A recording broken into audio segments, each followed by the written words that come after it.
안녕하십니까. 권준욱TV의 연세대학교 보건대학원 권준욱입니다. 을사년 새해를 맞아서 모든 분들의 새해 건강하시고 건승하시고 승승장구하시기 바랍니다. 오늘은 조류인플루엔자 H5와 관련해서 미국의 뉴스위크지에 기사가 실린 것을 잠시 소개시켜 드리겠습니다. 결국은 미국의 소위 주류 언론, 레거시 메디아들도 이제는 조류인플루엔자 H5에 관심을 가지기 시작했습니다. 아마도 최근 12월 초에 루이지애나주에서 중증 인체 감염 사례가 발생함으로써 관심이 더 높아진 것 같습니다. 이것이 사람 간 전파되는 신형 인플루엔자, 무서운 인플루엔자 출현의 서막이 될 수도 있다는 그런 두려움 때문입니다.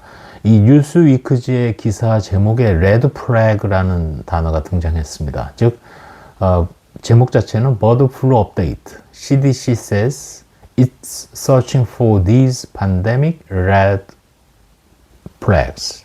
즉 이제 경고등이 켜졌다는 얘기가 되겠습니다. CDC 입장에서는 아직까지는 또 이제까지도 사람 간 전파 가능성에 대해서 가능성을 낮다고 일단 현재 상황을 분석을 해왔는데, 최근에 루이지애나의 사람에서의 중증 사례가 발생한 것은 그 이전 어디서도 다른 야생동물이나 가금류나 가축 등에서 발견되지 않았던 유전자가 등장했다는 것은 사람 내에서 변이가 등장할 수 있다는 가능성을 얘기하는 것이고, 더군다나 지금은 이 기사에 있는 내용은 아닙니다만 제가 우려하는 것은 계절 인플루엔자, 시즈널 인플루엔자, 이미 사람에게 적응된 독감이 유행하고 있는 시즌에 이게 같이 한 사람에게 동시 감염된 후 리컨비네이션 또는 리어서트먼트가 일어날 수 있다는 가능성 때문에 더 우려되는 상황이기도 합니다.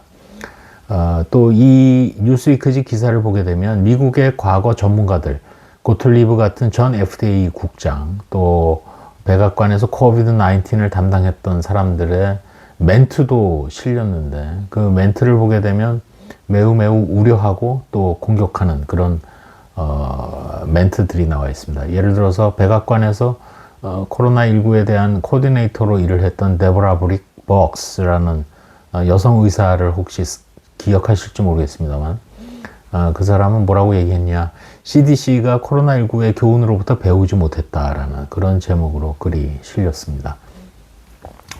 또 지도가 한 장 실렸는데요. 그 미국 전역에서 2022년 이래로 그 코로나19 유행 시기였죠. 그 이후로 야생 조류에서 H5, 고병원성 H5가 발생한 카운티를 지도에 보라색으로 표시를 했습니다.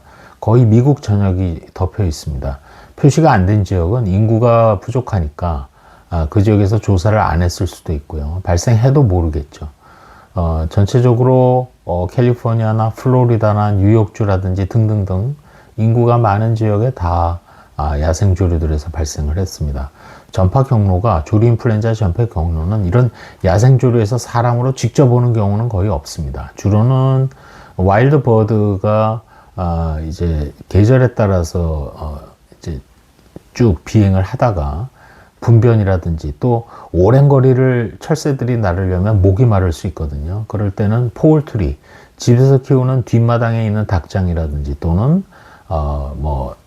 큰 양계 농장 같은 데가 있을 겁니다. 그런 곳에 분변이 떨어질 수도 있고 물을 같이 먹으면서 또는 음식을 훔쳐 먹으면서 분비물을 떨어뜨리고, 그게 이제 포울트리를 감염을 시키면 특히 위험한 게 이제 뒷마당에 있는 닭장이라고 표현을 합니다만, 집에 있는 양계장 등에서 닭이 아프면 닭을 키우는 사람은 그 닭을 보듬게 되거든요. 그러면서 사람에게 전파가 되는 경우가 있습니다.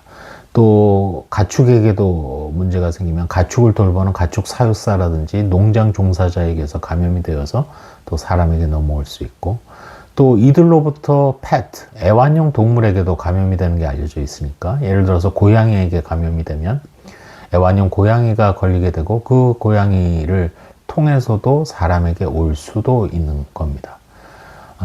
이제 이 기사를 보게 되면 미국의 경우는 현재 H5N1에 대한 백신이 두 종류가 있으나 아직 FDA 승인을 받지는 않았다.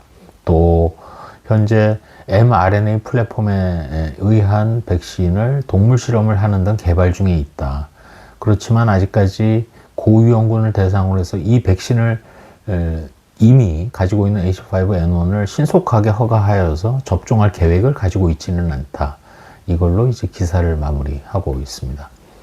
이제 미국 자체에서도 H5N1이 주류 언론에 등장했다는 점, 또 이 언론이 지적하는 점은 우리나라도 비슷한데 일단 조류 인플루엔자이기 때문에 미국의 복지부나 질병청보다는 지금 농림부 디파트먼트 오브 에그리컬처 쪽에서 담당을 하고 있습니다. 이런 것도 지적을 하고 있습니다. 어느 순간 사람에서 문제를 일으킬 수 있는 감염병이기 때문에 좀 더 CDC 그리고 복지부가 깊숙이 개입하라는 것이 이 기사의 취지이기도 합니다.